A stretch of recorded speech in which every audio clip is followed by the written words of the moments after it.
Princess Zarathel of the Cosmic Empire stood at the viewing port of her royal transport, watching the blue marble of Earth grow larger through the reinforced crystal. Her silver skin shimmered with nervous energy patterns, a telltale sign of anxiety among her people, the Veltar. The elaborate ceremonial robes she wore felt heavier than usual, weighted down not just by precious metals and gemstones, but by the magnitude of what she was about to undertake. "Your Highness," came the voice of Commander Thexan, her personal guard and closest friend since childhood. "The human authorities have cleared us for landing at their designated facility. Are you certain about this decision?" Zarathel turned from the viewport, her large, luminescent eyes meeting his concerned gaze. Among the Veltar, she was considered exceptionally beautiful, with the traditional high cheekbones and graceful, elongated limbs that marked nobility. But beauty would not help her in what lay ahead. "I've never been more certain of anything in my life, Thexan," she replied, her voice carrying the musical quality typical of her species. "The Human Confederation has demonstrated military capabilities that our analysts cannot explain. Their ships are crude by our standards, their weapons primitive, yet somehow they repelled the Xerian invasion that our own forces could not stop. I need to understand how." The transport shuddered slightly as it entered Earth's atmosphere. Through the communication system, they could hear the human air traffic controllers guiding them to a military facility somewhere in what the humans called North America. The language was harsh and guttural compared to the flowing tones of Veltar's speech, yet there was something oddly comforting about its directness. Zarathel had spent months convincing the Cosmic Council to approve this unprecedented request. Never before had a member of the royal family requested formal training with an alien species, especially one as supposedly primitive as the humans. The humans had only achieved faster-than-light travel 50 years ago, making them infants in galactic terms. Most civilized species had been traveling between stars for millennia. Yet these primitive humans had accomplished something that shook the very foundations of galactic power structures. When the Xerian Collective, one of the most feared warrior races in the galaxy, had launched their massive invasion fleet toward human space, every military analyst had predicted swift human defeat. The Xerions possessed superior numbers, advanced weaponry, and centuries of combat experience against various galactic civilizations. Instead, the humans had not just survived, but completely destroyed the Xerian invasion force. More shocking still, they had done so while suffering relatively minimal casualties.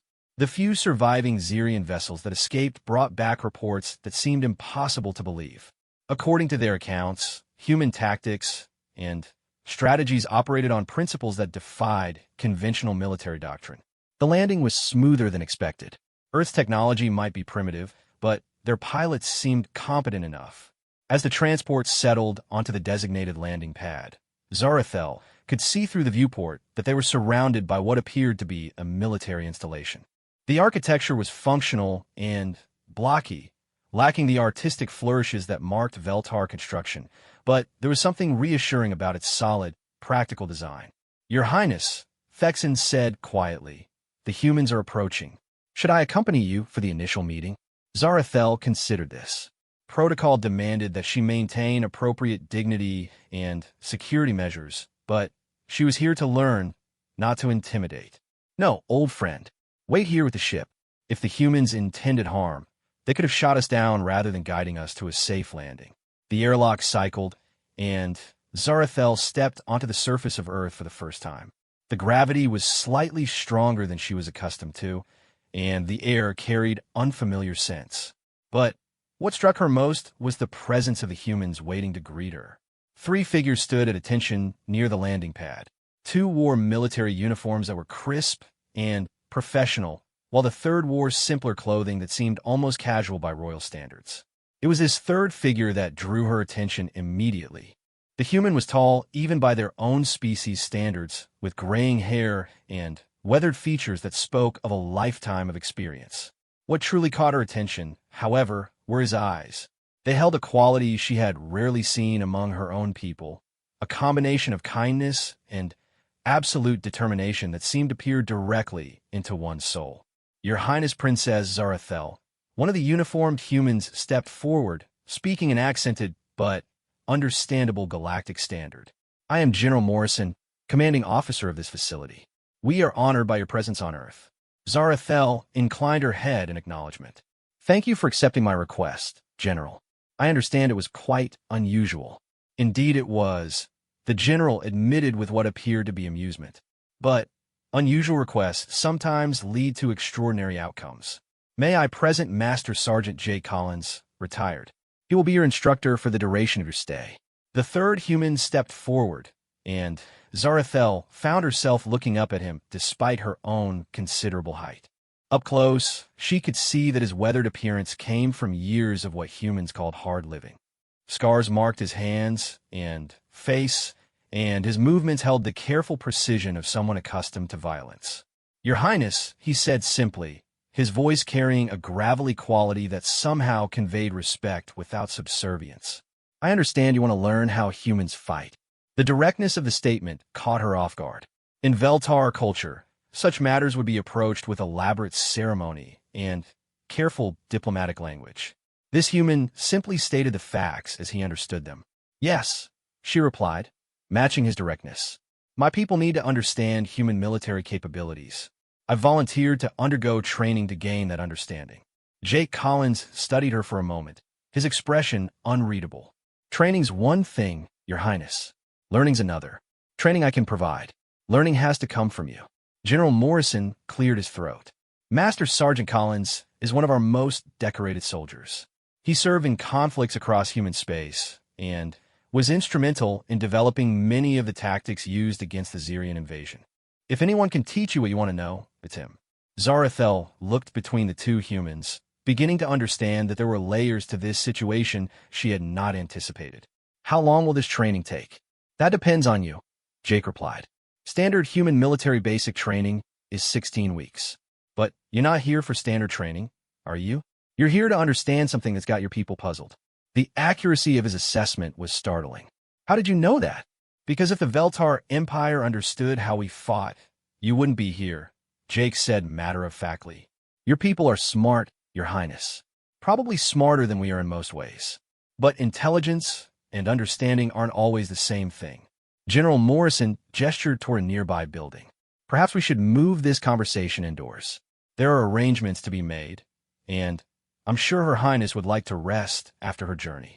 As they walked toward the facility, Zarathel found herself stealing glances at Jay Collins. There was something about him that defied her expectations of human military personnel. The other humans she had encountered through diplomatic channels had been polite, formal, and somewhat predictable. This one seemed to operate on different principles entirely. The interior of the building was as functional as its exterior, with wide corridors and practical lighting. They passed other humans, all in military uniform, who showed appropriate respect, but without the elaborate bowing and ceremony that would have accompanied such a meeting in Veltar space. General Morrison led them to a conference room where refreshments had been prepared. To Zarathel's surprise, they had managed to obtain foods compatible with Veltar physiology, along with what appeared to be traditional human beverages. Before we discuss the specifics of your training, General Morrison began, there are some things you should understand about how we operate here. Human military culture is quite different from what you may be accustomed to. I expected as much, Zarathel replied. Please speak freely. Jake Collins had remained silent during the walk, but now he leaned forward slightly. Your Highness, what exactly do you think you're going to learn here? The question was so direct it bordered on rudeness by Veltar standards, yet somehow it didn't feel disrespectful. I want to understand human military doctrine, strategy, and tactics. Specifically, I want to know how you defeated the Xerian invasion. That's what you want to know? Jake acknowledged. But is that what you need to learn? Zarathel felt a flicker of irritation. I don't understand the distinction. The Xerions were good fighters, Jake continued. Disciplined, well-equipped, experienced. By all rational measures, they should have won. But they made one critical mistake, which was they tried to fight humans like they'd fight any other species in the galaxy. Jake's expression grew serious. Your Highness, if you want to understand how we fight, you need to understand that human warfare isn't just about tactics and strategy. It's about something deeper than that. General Morrison nodded in agreement. What Master Sergeant Collins is trying to explain is that human military effectiveness comes from factors that don't show up in standard military analysis. Zarathel felt a growing sense that she had stumbled into something far more complex than she had anticipated. What kind of factors? Jake stood up and walked to the window overlooking the training grounds. Tell me, Your Highness, what do you know about human history? The basic facts, she admitted. Your species evolved on this planet, developed agriculture, built civilizations, achieved spaceflight relatively recently. That's the summary, Jake agreed. But the details matter. Humans have been at war with each other for our entire recorded history. Not just occasional conflicts, but constant warfare. We've developed ways of fighting that other species never had to learn. But surely that's inefficient, Zarathel protested. Constant warfare would prevent technological and social advancement. Jake turned back to her with something that might have been a smile. You'd think so, wouldn't you? But here's the thing about humans. We don't just adapt to warfare. We evolve through it. General Morrison pulled up a holographic display showing various military engagements throughout human history. Every conflict teaches us something new. Every defeat forces us to innovate. Every victory shows us weaknesses we didn't know we had. Zarathel studied the display, seeing patterns that indeed seemed unusual compared to the military histories of other species she was familiar with. Your tactics appear to change dramatically between conflicts. Because they do, Jake confirmed. Most species develop military doctrines and stick with them for centuries. They work, so why change? Humans can't afford to think that way. If we get comfortable with one way of fighting, someone will figure out how to beat us. But that would make your military forces unpredictable and inconsistent, Zarathel observed. Exactly, Jake said with evident satisfaction. And that's one of the reasons the Zirions lost. They studied human conflicts, analyzed our tactics, prepared countermeasures. But by the time they arrived, we were already fighting differently than we had before. The implications of this began to dawn on Zarathel. Most galactic military thinking focused on establishing doctrines based on the strengths and capabilities of each species. Veltar forces relied on superior technology and precise coordination. Zirions used overwhelming force and disciplined tactics. Each species had found an approach that worked for them and refined it over generations. You're saying that humans deliberately changed their approach to warfare? Not just deliberately, General Morrison corrected. We can't help it. It's built into who we are as a species. Jake returned to his seat, his expression growing more serious. Your Highness, the training I'm going to put you through isn't just about learning human tactics. It's about understanding the mindset that creates those tactics. That's what you really need to take back to your people. Zarathel felt a flutter of uncertainty. What exactly does that training involve? 100 days, Jake said simply. No special treatment, because you're royalty. No modifications, because you're not human. You'll train the way human soldiers train, learn what they learn, face what they face. That seems intense. It is, Jake acknowledged. But if you want to understand how humans fight, you need to understand how humans think. And the only way to learn that is to experience it. General Morrison leaned forward. Your Highness, I want to be clear about what you're agreeing to. This training will be physically demanding, mentally challenging, and emotionally difficult. You may find aspects of it disturbing or contrary to your cultural values. Zarathel straightened in her chair, drawing on the royal dignity that had been drilled into her since childhood. General, my people face extinction if we cannot understand and adapt to the changing nature of galactic warfare. The Zirian defeat demonstrated that our assumptions about military power may be fundamentally flawed. I am prepared to endure whatever is necessary to gain this understanding. Jake studied her for a long moment, and she had the unsettling feeling that he was seeing far more than she intended to reveal. All right then, Your Highness. We start tomorrow at dawn. Wear comfortable clothing and be prepared to get dirty. As the meeting concluded and arrangements were made for her accommodation, Zarathel found herself wondering if she had made a terrible mistake. The confidence that had carried her through the political maneuvering required to approve this mission was beginning to give way to uncertainty. That evening, alone in the simple quarters provided for her use, she stood once again at a window looking out at the alien landscape. Earth's single moon hung low in the sky, much larger and brighter than any of the satellites that orbited her homeworld. Everything about this place was foreign and strange. A soft chime indicated an incoming message from her transport. Fexen's concerned face appeared on the communication screen. "Your Highness, how did the initial meeting proceed?" "About as well as could be expected," she replied, though she wasn't entirely sure that was true. "Fexen, what do you know about human military history?" Her old friend's expression grew thoughtful. "Very little beyond the official reports." "Why do you ask?" "I'm beginning to suspect that those reports may be inadequate." She turned from the window to face the screen directly. "The humans seem to think that their approach to warfare is fundamentally different from anything the galaxy has seen before." "Different how?" "I'm not sure yet, but I have the feeling I'm about to find out." After ending the communication, Zarathel attempted to prepare herself mentally for what lay ahead. Royal education had included military theory and strategy, but she had never undergone actual combat training. The closest she had come to physical hardship was ceremonial fasting and ritual endurance tests. She tried to research human military training procedures using the terminal provided in her quarters, but found that much of the information was either classified or described in terms that meant little to her. As she finally settled into the unfamiliar human sleeping arrangement, one phrase from her conversation with Jake Collins kept echoing in her mind: "Learning has to come from you." She had come to Earth expecting to acquire knowledge.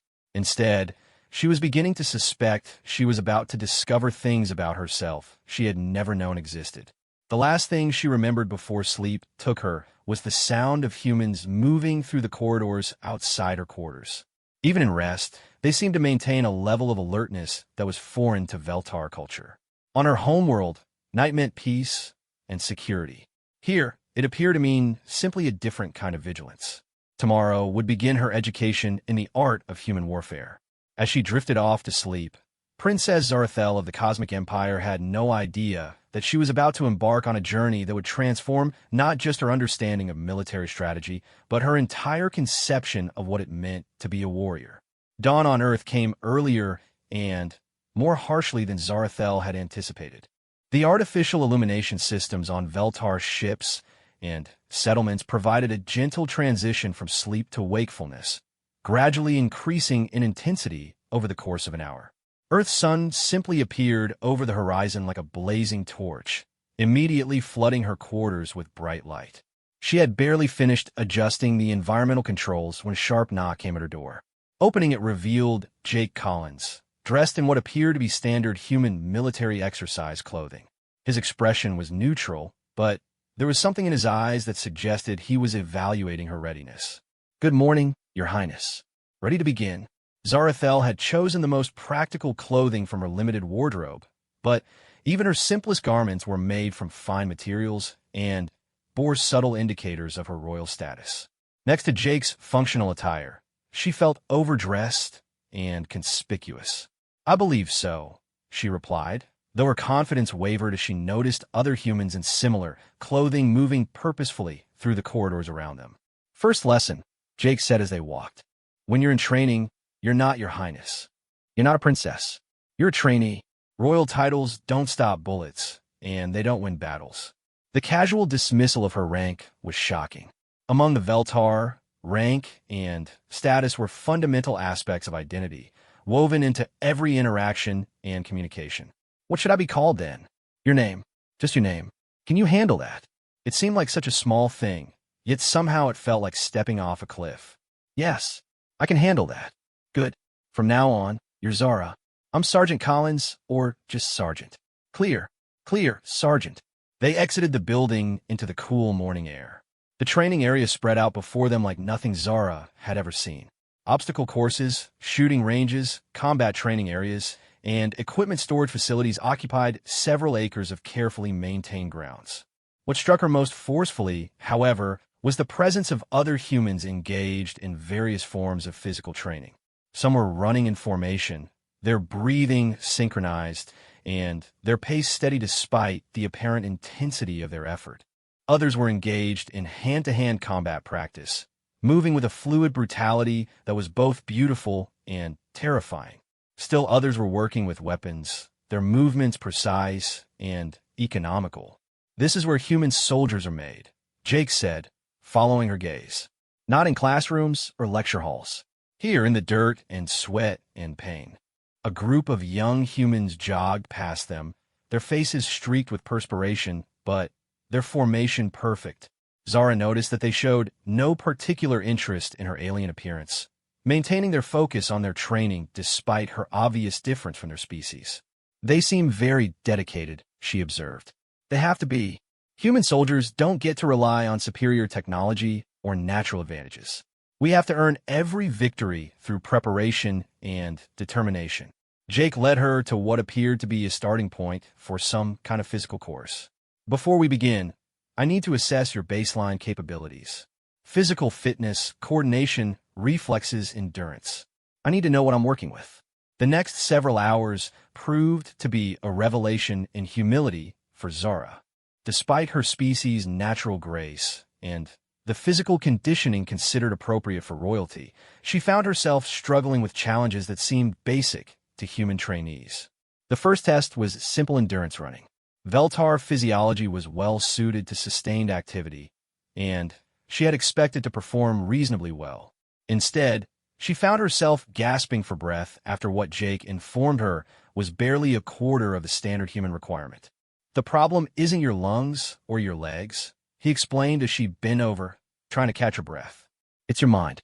You're fighting the discomfort instead of accepting it. I don't understand the difference.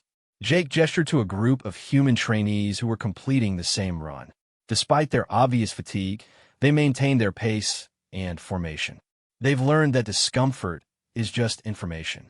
It tells you about your current state, but it doesn't control your actions. The strength and agility tests were similarly humbling. Tasks that seemed straightforward in description proved fiendishly difficult in execution. Climbing walls, carrying heavy objects, navigating obstacle courses, all revealed weaknesses in her preparation that she had never suspected. But it was the combat training that truly opened her eyes to the gulf between her understanding and reality. Combat isn't about strength or speed, Jake explained as he demonstrated basic fighting techniques. It's about decision-making under pressure. Everything else is secondary. He had her practice simple movements, blocks, strikes, footwork. Each technique seemed elementary, yet when performed correctly, they created a foundation for something much more complex. Your people, the Veltar, Jake said as she worked through a sequence of defensive moves. How do you typically resolve conflicts? Through negotiation, compromise, finding mutually beneficial solutions, Zara replied. Grateful for a question she could answer with confidence. And if negotiation fails? The question brought her up short. It rarely does. Our society is structured to avoid irreconcilable conflicts. But when it does, Zara had to think carefully. I suppose we would appeal to higher authorities, seek mediation, find ways to restructure the situation to eliminate the conflict. Jake nodded thoughtfully. That's a civilized approach. Very rational. Now, let me show you the human approach. Without warning, he moved toward her with what appeared to be aggressive intent. Her Veltar instincts kicked in immediately. She attempted to step back, to create distance, to de-escalate the situation. Instead, she found herself off balance and vulnerable. Stop, Jake said, immediately returning to his normal demeanor. What just happened there? You moved aggressively toward me, and I attempted to avoid confrontation. Right. Natural, reasonable, civilized response. Also completely ineffective in actual combat. Jake's expression grew serious. Zara, humans learned a long time ago that sometimes there's no negotiation, no compromise, no higher authority. Sometimes there's just violence, and the only choice is how you respond to it. The concept was profoundly disturbing to her. Veltar society had evolved beyond the need for such primitive responses to conflict. Surely there are always alternatives. Are there? What if someone wants to kill you and everyone you care about, and they won't listen to reason, and there's no authority that can stop them? What's your alternative then? Zara found herself without a ready answer. The scenario seemed so extreme, so divorced from rational behavior, that she struggled to even conceptualize it. The Zirions, Jake continued, they represented exactly that scenario for humanity. They came to our space not to negotiate or trade or establish diplomatic relations. They came to conquer and subjugate us. What was our civilized alternative? You could have. She realized she was stumbling because no reasonable alternative existed. Exactly. So we did what humans do when faced with that situation. We fought back, but not the way the Zirions expected us to fight. Jake resumed the training, but now with a different focus. Instead of just teaching her techniques, he began explaining the philosophy behind them. Most species that develop advanced civilizations do so by minimizing violence, he said as she practiced basic defensive movements. They create social structures that make warfare unnecessary or counterproductive. That's rational, efficient, and generally beneficial. That describes Veltar development quite accurately. And it works as long as everyone else plays by the same rules. But humans couldn't eliminate warfare because we were fighting ourselves. Every time we thought we'd found a way to end conflict, someone would develop new ways to create it. The implications of this began to penetrate her thinking. So humans never learned to avoid war. Worse than that, we learned to excel at it. Not because we wanted to, but because the alternative was extinction. As the day progressed, Zara began to understand that human military training was about far more than physical conditioning or technical skills. It was a systematic process of mental and emotional transformation. During weapons training, she observed how humans approached the tools of violence. There was no glory or celebration in their demeanor, but there was absolute commitment to mastery. They treated weapons with the same focused attention that Veltar scholars devoted to scientific instruments. This is a tool, Jake explained as he demonstrated proper handling of a human combat rifle. Like any tool, it's only as effective as the person using it. But unlike most tools, this one is designed specifically to harm others. Doesn't that create ethical conflicts for your soldiers? Every day. That's part of what makes them effective. Jake's expression grew thoughtful. Zara, do you know what the biggest difference is between human soldiers and warriors from most other species? I'm beginning to think I don't know as much as I thought I did. Human soldiers know that what they're doing is terrible. They understand the cost of violence, not just to their enemies, but to themselves. And they do it anyway because they've decided that the alternative is worse. This concept challenged fundamental aspects of Veltar thinking. In her culture, moral certainty was considered essential for righteous action. The idea that someone could knowingly commit terrible acts while understanding their moral cost was almost incomprehensible. How do they live with such contradictions? Some don't, Jake replied honestly. The psychological casualties of warfare are real and significant, but those who survive learn to carry the weight of necessary choices. As evening approached, Zara found herself exhausted in ways she had never experienced. Physical fatigue she had expected, but the mental and emotional strain was something entirely new. Every assumption she had held about conflict, violence, and human nature had been challenged. During the evening meal in the communal dining facility, she found herself observing the human soldiers around her with new eyes. They laughed and talked like any group of individuals, but underneath their casual interactions, she could sense something else, a shared understanding of violence and its consequences that bound them together in ways that transcended normal social relationships. "Sergeant," she said as they finished eating, "today has been educational, but I still don't understand how this translates into military effectiveness against opponents like the Zirions." Jake considered her question carefully. "What did you think was the most important lesson today?" Zara thought back over the various training exercises and demonstrations. That human approaches to conflict are fundamentally different from what I expected. Close, but not quite. The most important lesson was that you could adapt. Every challenge I gave you, you attempted. Every failure you encountered, you try to learn from. That's what makes the difference. I don't follow. Most species, when they encounter a problem their standard approaches can't solve, they look for better technology, more resources, or different allies. Humans ask a different question. How do we need to change to solve this problem? Jake stood up, indicating that their day was concluding. The Zirions came expecting to fight an enemy that would respond predictably to their tactics. Instead, They found humans who were willing to completely reinvent their approach to warfare rather than accept defeat. As Zara made her way back to her quarters, her mind was spinning with new concepts and challenges. Day one had shattered many of her preconceptions, but it had also opened up possibilities she had never considered. The humans she had met were not the primitive warriors she had expected. There was something far more complex and, in many ways, more disturbing. They had taken the capacity for violence that most civilizations tried to eliminate and had instead refined it into a precise instrument of survival. But perhaps most unsettling of all was the realization that their approach worked, not just against the Zirions, but throughout their history. Where other species had achieved peace through the elimination of conflict, humans had achieved victory through the mastery of it. As she settled into the unfamiliar bed, Zara found herself wondering what other assumptions about warfare, civilization, and survival would be challenged in the days ahead. The human called Jake Collins had promised to teach her how his species fought. After just one day, she was beginning to suspect that the real lesson would be about how they thought. The sound of human activity continued throughout the facility around her. Unlike her homeworld, where night brought peace and rest, this place maintained a constant state of readiness. Even in sleep, the humans remained warriors. Tomorrow would bring new challenges and new revelations.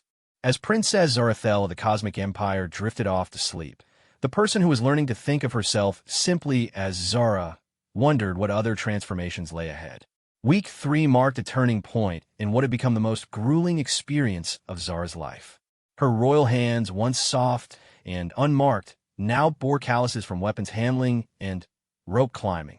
Her silver skin had taken on a subtle bronze tint from exposure to Earth's harsh sun during outdoor training exercises. More significantly, her mind had begun to adapt to concepts that would have seemed alien just days before. The morning ritual had become routine.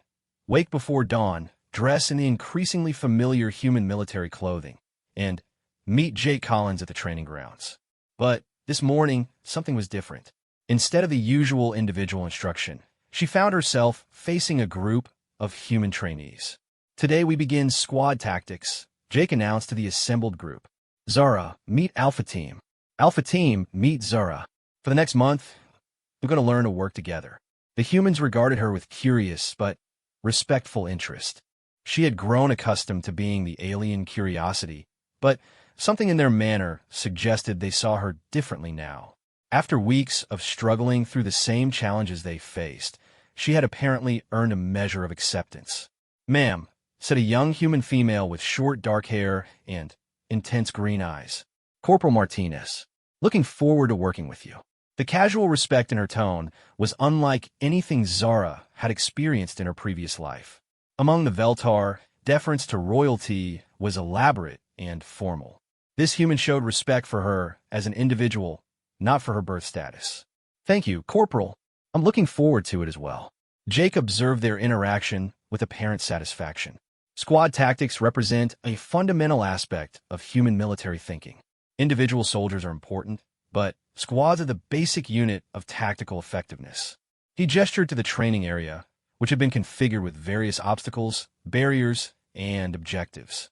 "Your mission is simple. Advance from point A to point B while overcoming opposition. The opposition will be provided by Beta Team, who went through this exercise yesterday." What followed was Zara's introduction to the peculiar human concept of organized violence as a team sport. The complexity was staggering. Every movement had to be coordinated with her teammates, every decision considered in terms of its impact on group effectiveness. "Cover me," Martinez called as she moved toward an objective. The phrase meant that Zara needed to position herself to provide suppressing fire if enemies appeared, but it also meant trusting that Martinez would do the same for her when their roles reversed. Trust, Zara realized, was perhaps the most crucial element of human military effectiveness. Not just trust in equipment or tactics, but absolute faith in the competence and commitment of the people around you. "Move, move, move," shouted Sergeant Torres, another member of Alpha Team, as they advanced under simulated enemy fire. The urgency in his voice compelled immediate action, even though logical analysis suggested multiple alternative approaches. But that was another lesson embedded in the training. Analysis paralysis could be fatal.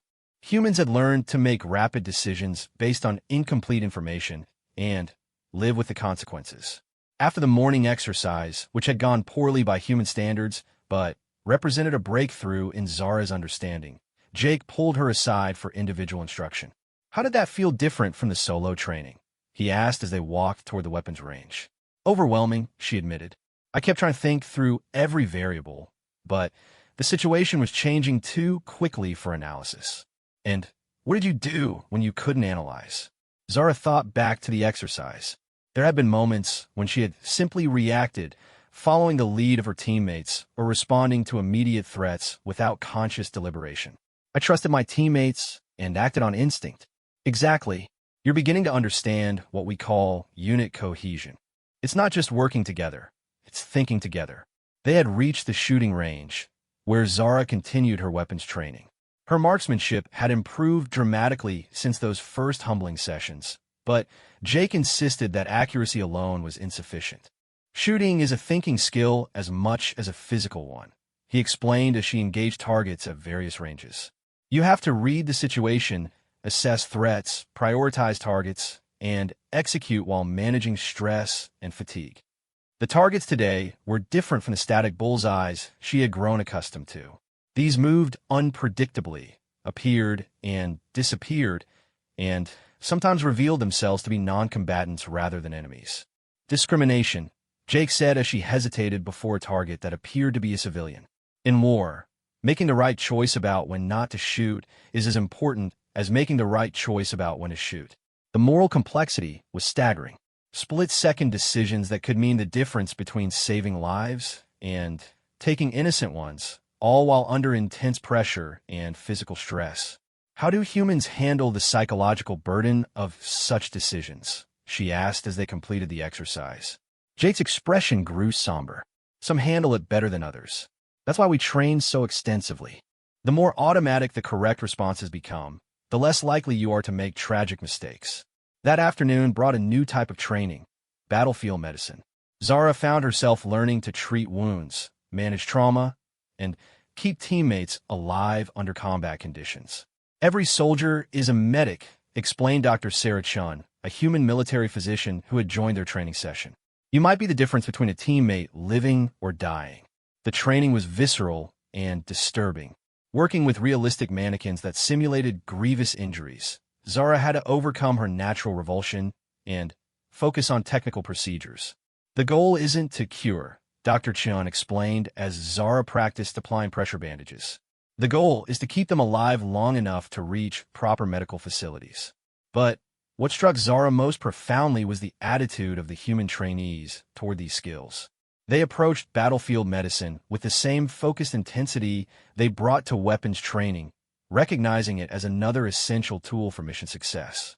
In human military thinking, Jake explained later, taking care of your people isn't separate from accomplishing the mission. It's part of the mission. This represented another fundamental difference from Veltar approaches to organized activity. In her culture, individuals were expected to subordinate personal concerns to larger objectives. Humans seem to have discovered that caring for individuals actually enhanced overall effectiveness. Evening brought what had become her favorite part of each day, informal discussions with the human soldiers.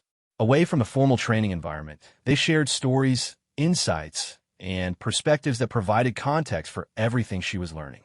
Sergeant Collins mentioned that you're here to understand how we defeated the Zirions, said Martinez as they sat in the recreation area after dinner. What specifically puzzled your people about that conflict? Zara considered how to explain. The Zirions are considered among the finest military forces in the galaxy. They have superior technology, extensive experience, and numerical advantages. By all logical analysis, they should have overwhelmed human defenses easily. But they didn't, observed Torres. And that doesn't fit your models for how warfare works. Exactly. Our analysts couldn't understand how human forces could achieve such decisive victory against such overwhelming odds. Martinez and Torres exchanged a look that Zara was learning to recognize. It was the expression humans wore when they were about to reveal something important. Want to know a secret? Martinez said with a slight smile. We didn't think we could win either. Then, why did you fight? Because losing wasn't an option, Torres replied matter-of-factly. Sometimes you fight not because you think you can win, but because not fighting means accepting defeat. The concept was alien to Veltar thinking. In her culture, engaging in conflicts you expected to lose was considered irrational and wasteful. But how does that translate into military effectiveness? She pressed.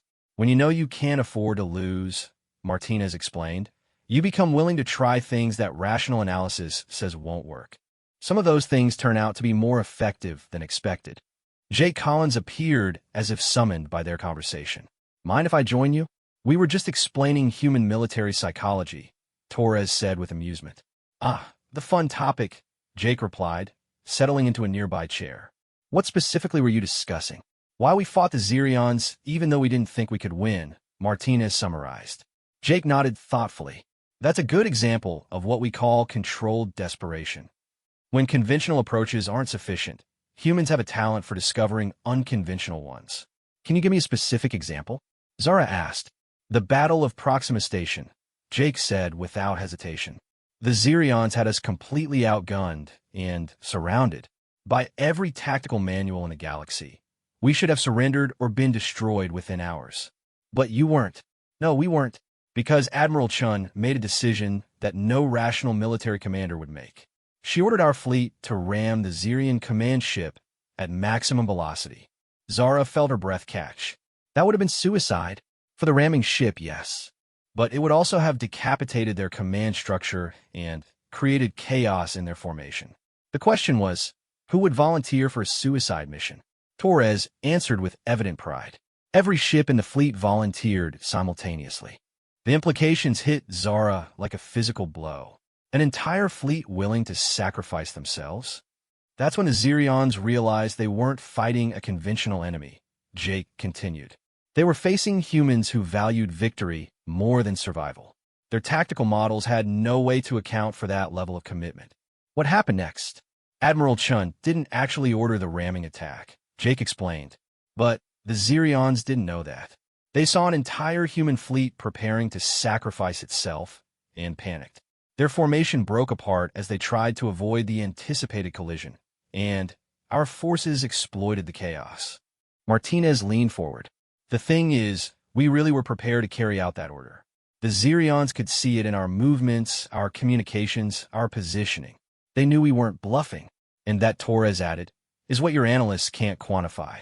How do you calculate the military value of soldiers who are genuinely willing to die for victory? Zara sat in stunned silence, processing what she had learned. Human military effectiveness wasn't just about tactics or technology. It was about a fundamental willingness to pay any price required for success. Is that what you're trying to teach me? She asked Jake. How to be willing to die? Jake's expression grew serious. No, Sada. I'm trying to teach you how to be willing to live. Everything else flows from that choice. I don't understand the difference. Someone who's willing to die has accepted defeat, Jake explained. Someone who's willing to live will do whatever is necessary to survive and succeed. That might include dying, but only as a last resort.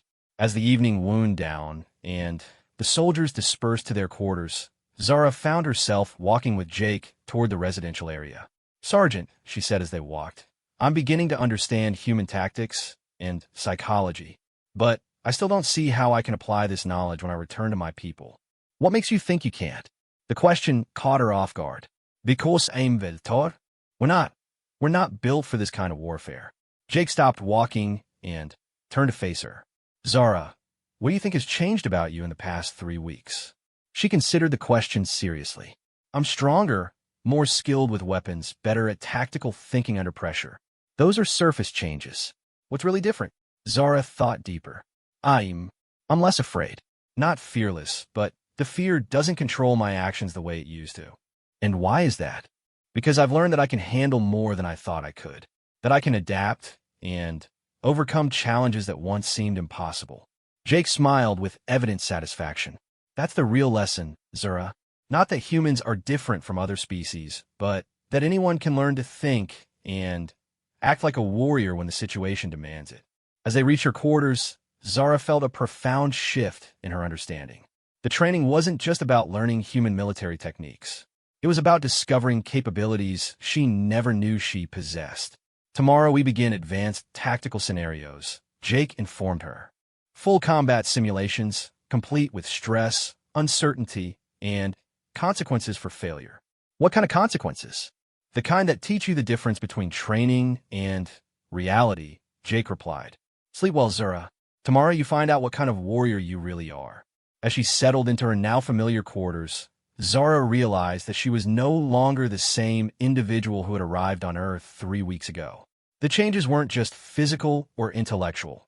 They were fundamental alterations to her understanding of herself and her capabilities.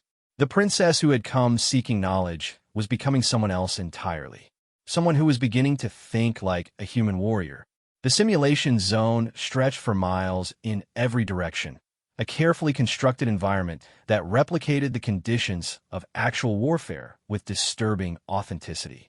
Zara stood at the edge of the training area, her breathing controlled but her heart racing as Jake Collins provided final briefings to Alpha Team. 7 weeks into her training, she had become someone she barely recognized. Her movements had gained the fluid economy of human soldiers. Her responses had sharpened to lightning-fast decision cycles, and her mind had adapted to think in terms of tactical objectives rather than diplomatic solutions. But nothing had prepared her for what Jake called full immersion reality training. The scenario is simple, Jake explained to the assembled team. Hostile forces have captured civilians in an urban environment. Your mission is to extract the civilians with minimal casualties on both sides. Both sides? Asked Martinez, checking her equipment with practiced efficiency.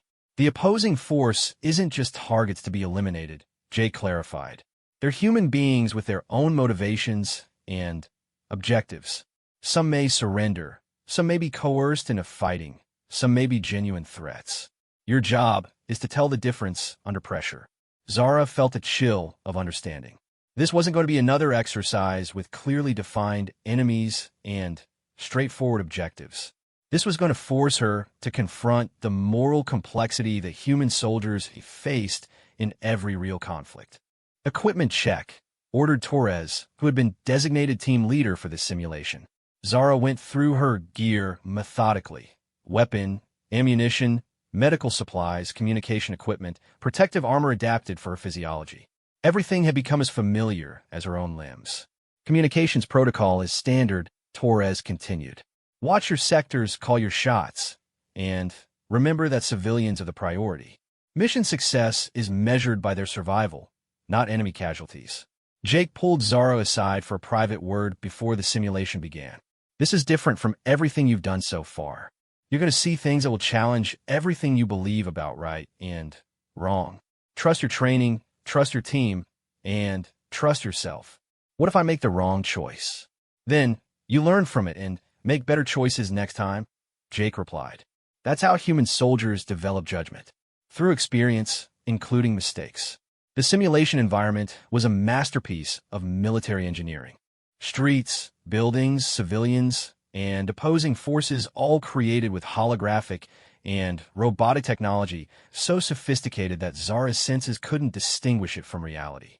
Even knowing it was artificial, her body responded to the threats and challenges as if they were genuine. Alpha Team moved through the urban environment with careful precision. Every corner might hide an enemy. Every building could contain civilians or threats.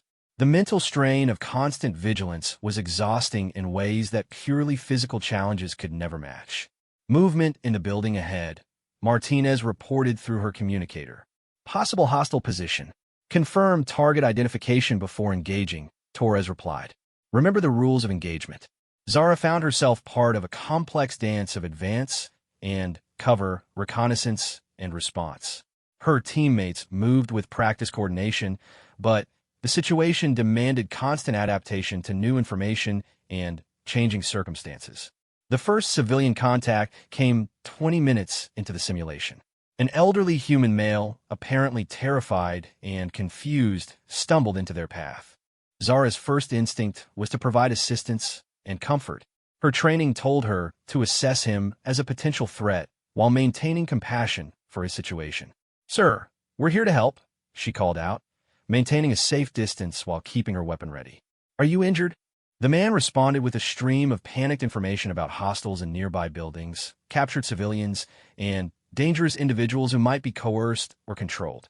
Processing his report while maintaining situational awareness pushed Zara's multitasking abilities to their limits. "Confirmed civilian, no apparent threat," she reported to Torres. "He's providing intelligence on enemy positions." "Copy that." Martinez escorted him to the safe zone.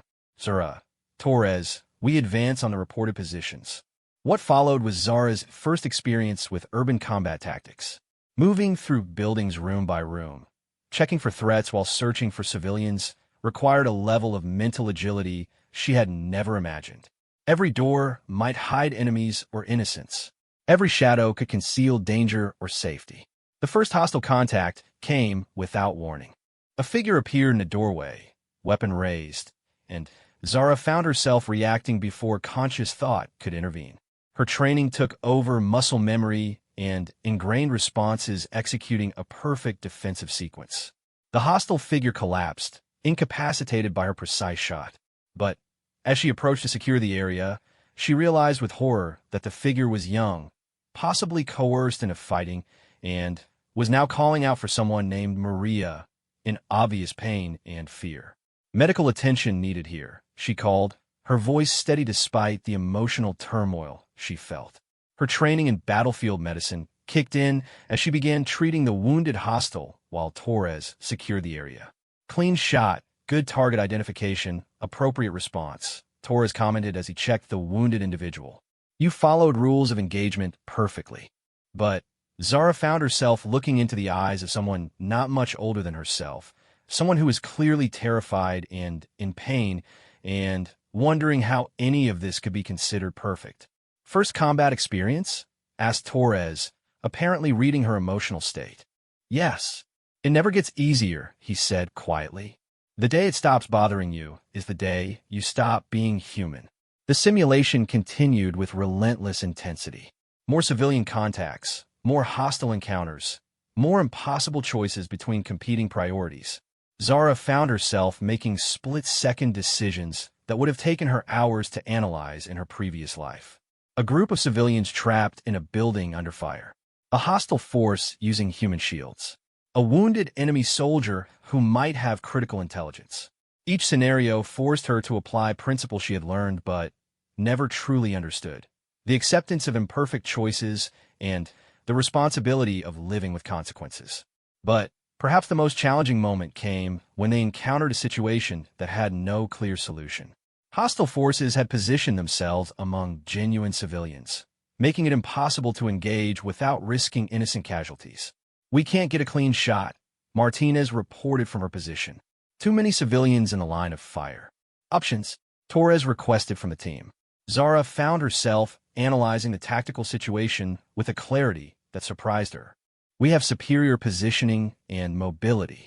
Instead of trying to eliminate them from here, we force them to move to a location where we can engage without civilian casualties.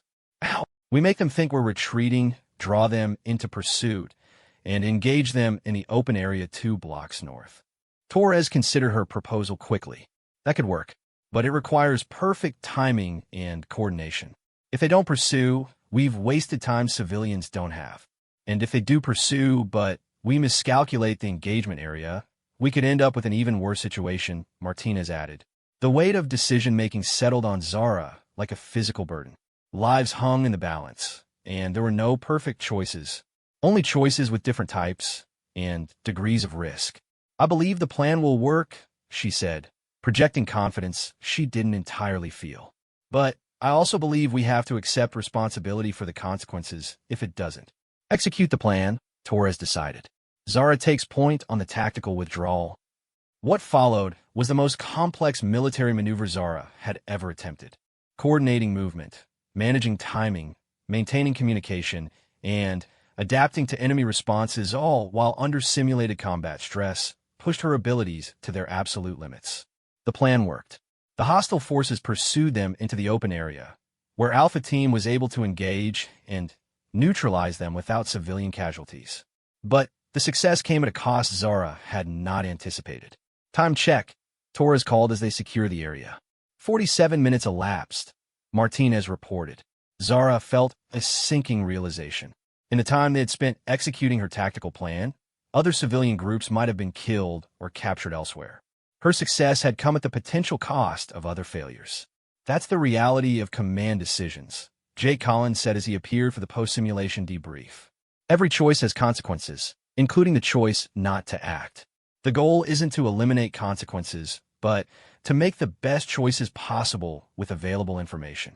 The team gathered in a circle for what Jake called an after-action review.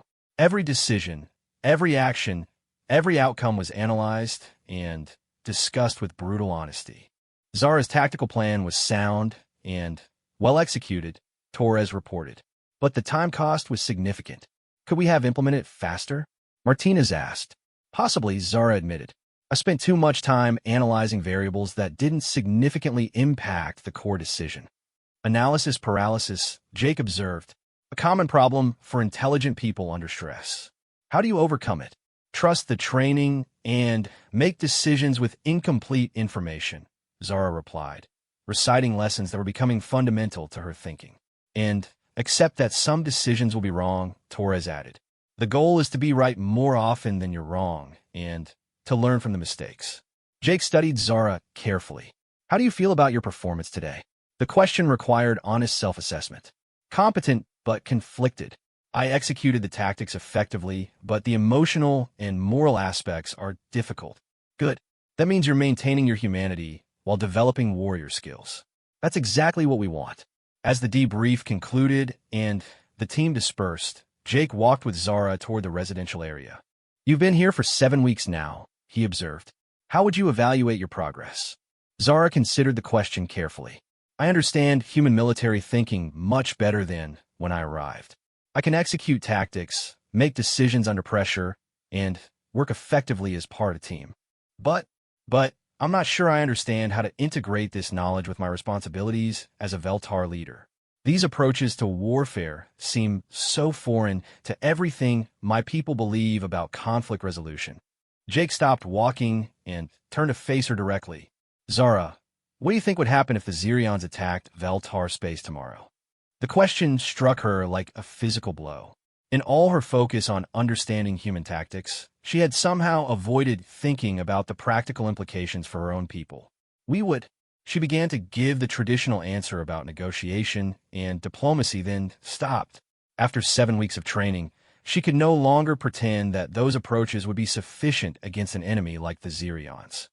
We would lose, she said quietly. Badly. And what would happen to your people? Conquest, subjugation, possibly extinction. The words felt like poison in her mouth.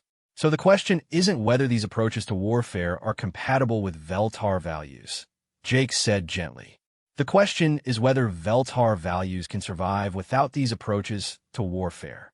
That night, alone in her quarters, Zara faced the most difficult realization of her entire life.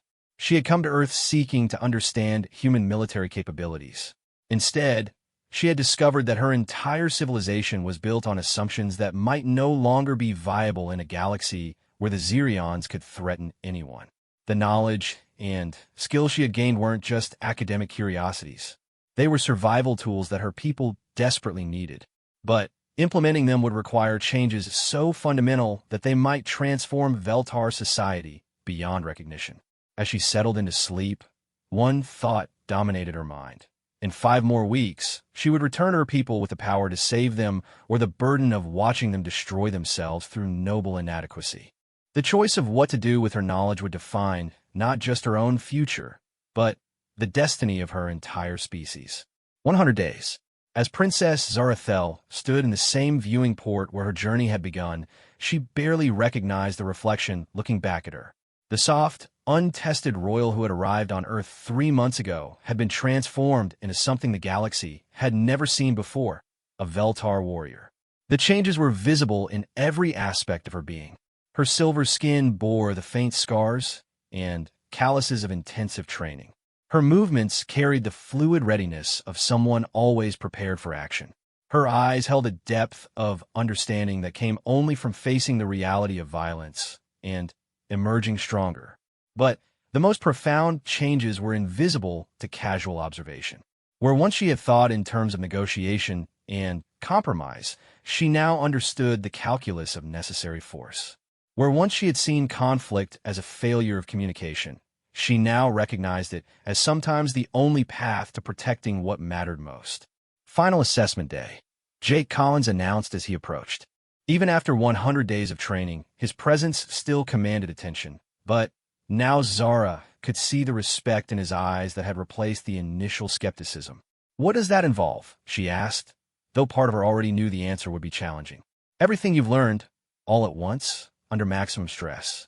Real-time tactical command, live fire exercises, full combat simulation with multiple objectives, and incomplete information." Zara nodded, feeling the familiar flutter of nervous energy that had become her body's preparation for challenge. "And if I fail?" "Then you learn from the failure and try again," Jake replied. "But I don't think that's going to be necessary." The assessment began before dawn, with Zara assuming command of a mixed unit of human and Veltar personnel. 3 other members of her species had arrived the previous week, volunteers who would help evaluate whether her training methods could be applied to Veltar physiology and psychology. "Your mission," General Morrison explained in the pre-dawn briefing, "is to locate and neutralize a hostile force that has established a base in contested territory. You have limited intelligence, mixed personnel with different capabilities, and a 12-hour time limit." What made the scenario particularly challenging was that this wasn't a simulation. The hostile force consisted of veteran human military advisors who were actively working to prevent Alpha Team's success. The stakes weren't life and death, but professional reputation and operational capability were definitely on the line. "Questions?" General Morrison asked. Zara studied the tactical display, showing their operational area. Mountains, urban zones, open terrain, multiple potential routes, and approaches. The complexity was staggering, but her trained mind was already beginning to analyze patterns and possibilities. Intelligence assets available, limited reconnaissance, communication intercepts, and local civilian reports, all potentially unreliable. Rules of engagement, minimum necessary force. Civilian casualties result in mission failure. The parameters were clear, but Zara understood that the real test wasn't just tactical competence. It was leadership under pressure, the ability to coordinate diverse personnel toward a common objective while adapting to constantly changing circumstances. "Team leaders report," she ordered, settling into the command role that had become natural over the past month. Sergeant Martinez stepped forward representing the human personnel. 12 human soldiers, mixed specialties, fully equipped and briefed. Subcommander Velen, one of the newly arrived Veltar, reported for her people. 4 Veltar personnel, still adapting to human tactical doctrines, but eager to prove competence. The mixed unit presented unique challenges. Veltar natural abilities included superior agility and enhanced sensory perception, but they lacked the human tolerance for sustained physical stress and psychological pressure. Integrating their capabilities effectively would require tactical innovation. "Movement plan," Zara announced after studying the terrain analysis. "We advance in 3 groups. Reconnaissance team of mixed personnel to gather intelligence. Main assault force to engage the primary objective, and reserve team to respond to unexpected developments." What followed was the most complex military operation Zara had ever commanded. Coordinating movement across difficult terrain, processing intelligence reports of varying reliability, and maintaining unit cohesion while adapting to enemy countermeasures demanded every skill she had developed. Contact front came the radio report from the reconnaissance team. Hostile position confirmed, estimated 12 personnel, defensive positions prepared. Zara studied the tactical display, weighing options and consequences. Direct assault would likely succeed, but might result in significant casualties. Siege tactics would minimize risk, but might allow the enemy to escape or call for reinforcements. Deception and misdirection might achieve surprise, but relied on complex coordination. Implement Deception Protocol 3, she decided. Recon team maintains observation and simulates preparation for direct assault. Assault team moves to flanking position for envelopment attack. Reserve team prepares for rapid exploitation. The plan required precise timing and flawless execution. Any mistake would alert the hostile force and compromise their tactical advantage. But Zara had learned that hesitation was often more dangerous than imperfection. "All teams, execute on my mark," she broadcast. Mark. What happened next demonstrated everything she had learned about human military effectiveness. The reconnaissance team performed their diversionary actions with convincing realism. The assault team moved with silent precision to their flanking positions.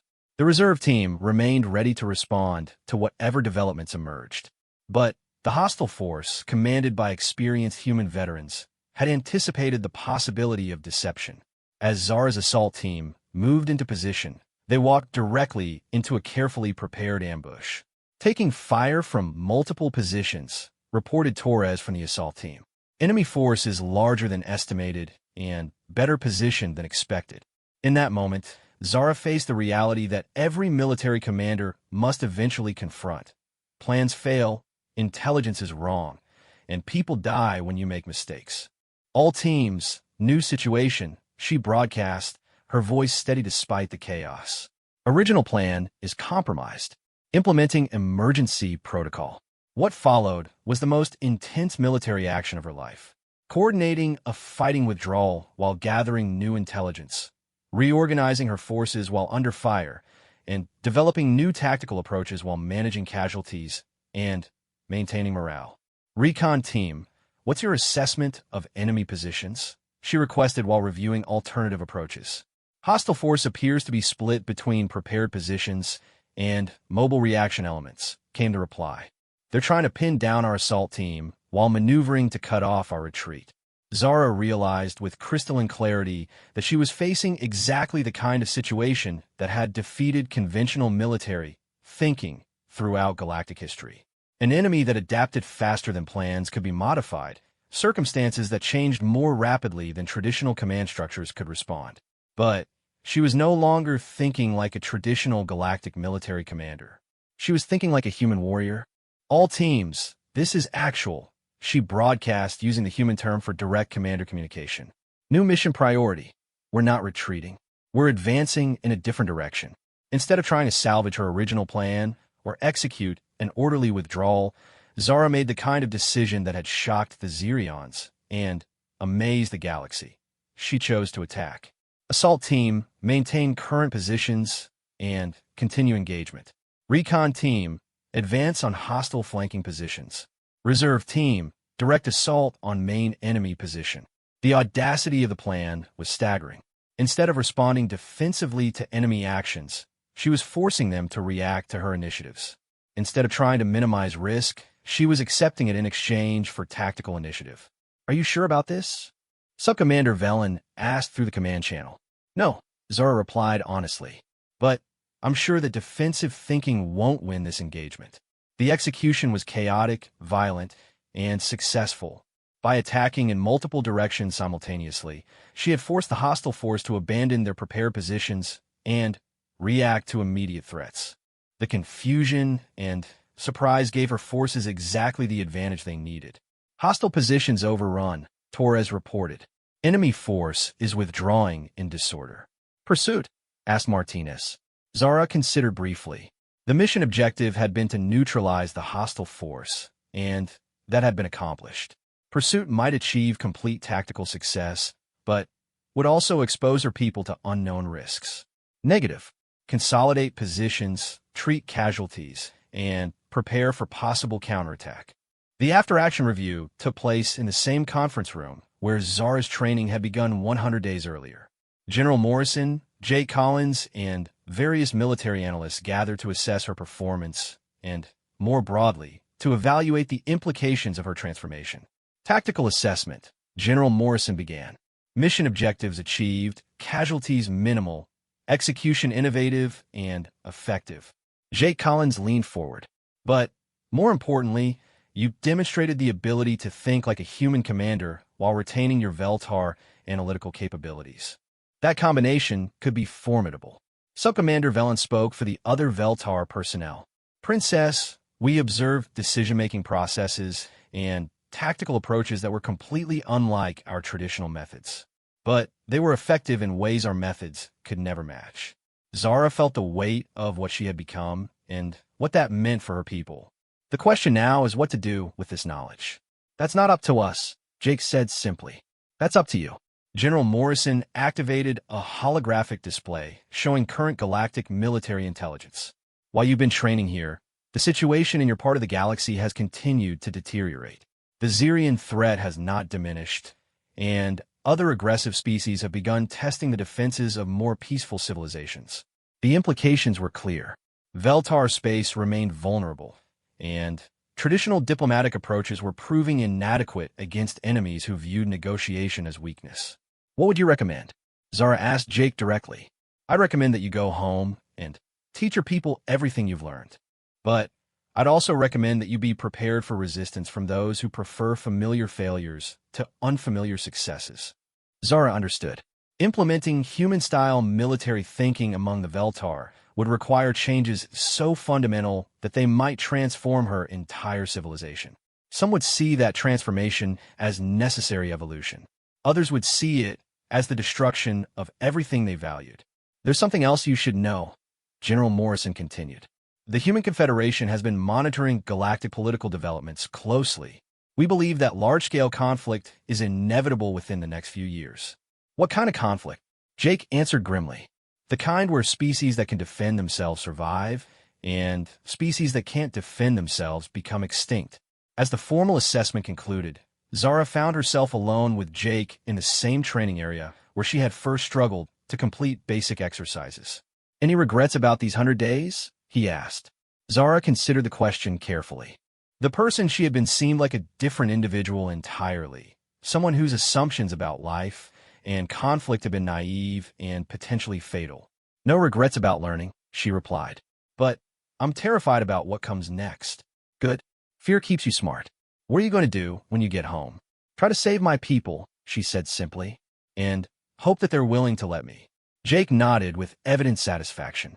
Then, our job here is complete. As Princess Zarathel prepared to return to Veltar space, she carried with her knowledge and capabilities that could transform the balance of power in the galaxy. She had become something unprecedented, a royal diplomat trained as a human warrior, someone who understood both the costs of violence and the greater cost of helplessness.